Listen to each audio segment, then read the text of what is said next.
കേരളത്തെ നടുക്കിയ നെന്മാറ ഇരട്ടക്കൊലപാതക കേസിൽ പ്രതി ചെന്താമരയ്ക്ക് വധശിക്ഷ വിധിച്ച് കോടതി. പാലക്കാട് അഡീഷണൽ ജില്ലാ സെഷൻസ് കോടതിയാണ് ശിക്ഷ വിധിച്ചത്. കേസ് അപൂർവങ്ങളിൽ അപൂർവമാണെന്ന് കോടതി ചൂണ്ടിക്കാട്ടി. വിധിയിൽ സന്തോഷമുണ്ടെന്ന് കൊല്ലപ്പെട്ട സുധാകരന്റെ മക്കൾ പറയുന്നു. പ്രോസിക്യൂഷൻ വാദം കോടതി അംഗീകരിച്ചതായി പബ്ലിക് പ്രോസിക്യൂട്ടറും പ്രതികരിച്ചു. ഒരു നാടിനെ ഒന്നാകെ ഭീതിയിലാഴ്ത്തിയ നെന്മാറ ഇരട്ടക്കൊലപാതക കേസിൽ ഒടുവിൽ പ്രതി ചെന്താമരയ്ക്ക് കോടതി വധശിക്ഷ വിധിച്ചു. പാലക്കാട് അഡീഷണൽ ജില്ലാ സെഷൻസ് കോടതിയാണ് പ്രതിക്ക് വധശിക്ഷ വിധിച്ചത്.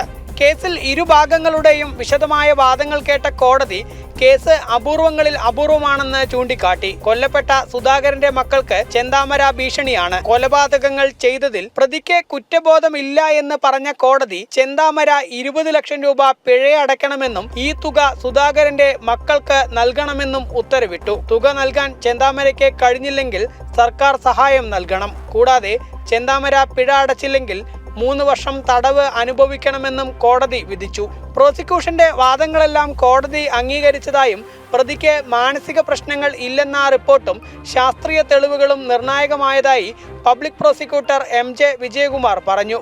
പോലീസ് അതോറിറ്റീസിൻ്റെയും പ്രോസിക്യൂഷൻ സാക്ഷികളുടെയും എല്ലാവരെയും സഹകരിച്ചിട്ടാണ് ഇത്ര വലിയൊരു വിധി ഉണ്ടാക്കാൻ പറ്റിയത്. കേരള സമൂഹത്തിന് നെട്ടിച്ച വാദങ്ങളായിരുന്നു അത് അതിന് അർഹമായ ശിക്ഷ കിട്ടിയെന്നുള്ളതാണ് വിശ്വസിക്കുന്നത്. എല്ലാ കാര്യങ്ങളും, അതായത് കുട്ടികളുടെ റീഹാബിലിറ്റേഷനും പ്രതിയുടെ സ്വഭാവ രീതിയും സംഭവങ്ങൾ നടത്തിയ രീതിയും പിന്നെ അയാൾക്കൊരു റീമോഴ്സിനോ റീഹാബിലിറ്റേഷനോ യാതൊരു സ്കോപ്പില്ല എന്നും അതിനുകൂടാതെ അയാൾ കൽപ്പിച്ചുകൂട്ടി ചെയ്തതാണ് എന്നുള്ളതടക്കം കോൾഡ് ബ്ലഡഡ് മർഡറാണ് എന്നുള്ളതടക്കം കോടതി കണ്ടെത്തിയിട്ടുണ്ട്.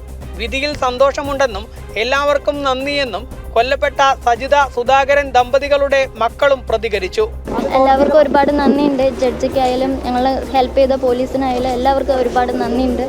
അയാൾക്ക് വധശിക്ഷ കൊടുത്തതിൽ ഒരുപാട് സന്തോഷം. ഇപ്പോഴും അയാൾക്ക് ഒരു മുഖഭാവം മാറ്റമൊന്നും ഇല്ലാതെ തന്നെയാണ് ഇപ്പോഴും നിൽക്കുന്നത്. അയാൾക്ക് ഇതിലൊന്നിനും പേടിയില്ല. അപ്പോൾ എന്തായാലും വധശിക്ഷ കിട്ടിയതിൽ ഞങ്ങൾക്ക് സന്തോഷമുണ്ട്. അയാൾ അനുഭവിച്ച് അതിൻ്റെ ഉള്ളിലിരിക്കണം. അപ്പീൽ പോയാൽ നമ്മളും അപ്പീലിന് പോകും. ഒരാളിങ്ങനെ ഇതാക്കിയിട്ട് വെളിയിൽ വരാനും പറ്റില്ലല്ലോ. അപ്പോൾ നമ്മൾ എന്താ വെച്ചാൽ അതിന് വേണ്ടതെന്ന് വെച്ചാൽ നോക്കും. എന്നാൽ ആഴത്തിലുള്ള ഒരു പരിശോധനയും നടത്താതെയാണ് വിധിയെന്നും അപ്പീൽ പോകുമെന്നുമായിരുന്നു പ്രതിഭാഗം അഭിഭാഷകന്റെ പ്രതികരണം. കോടതി തെളിവുകൾ വിശകലനം ചെയ്തത് അതിൽ പോരായ്മയുണ്ടെന്നാണ് കരുതുന്നത്. ഈ വിധിയിൽ ഞങ്ങൾക്ക് എതിർപ്പുണ്ട്. ഞങ്ങൾ അപ്പീൽ ഫയൽ ചെയ്യും. ഹൈക്കോടതിയിൽ നിന്നും അനുകൂലമായ വിധി കിട്ടുമെന്ന് ഉത്തമ വിശ്വാസം ഞങ്ങൾക്കുണ്ട്. 2025 ജനുവരി 27-നാണ് നെന്മാറ ബോയൻ നഗർ സ്വദേശികളായ സുധാകരനെയും സുധാകരന്റെ അമ്മ ലക്ഷ്മിയെയും ചെന്താമര വെട്ടിക്കൊലപ്പെടുത്തിയത്. 2019 സുധാകരന്റെ ഭാര്യ സജിതയെ കൊലപ്പെടുത്തിയ കേസിൽ റിമാൻഡിലായിരുന്ന പ്രതി ജാമ്യത്തിൽ ഇറങ്ങിയതിനു ശേഷമാണ് ഇരട്ടക്കൊലപാതകം നടത്തിയത്.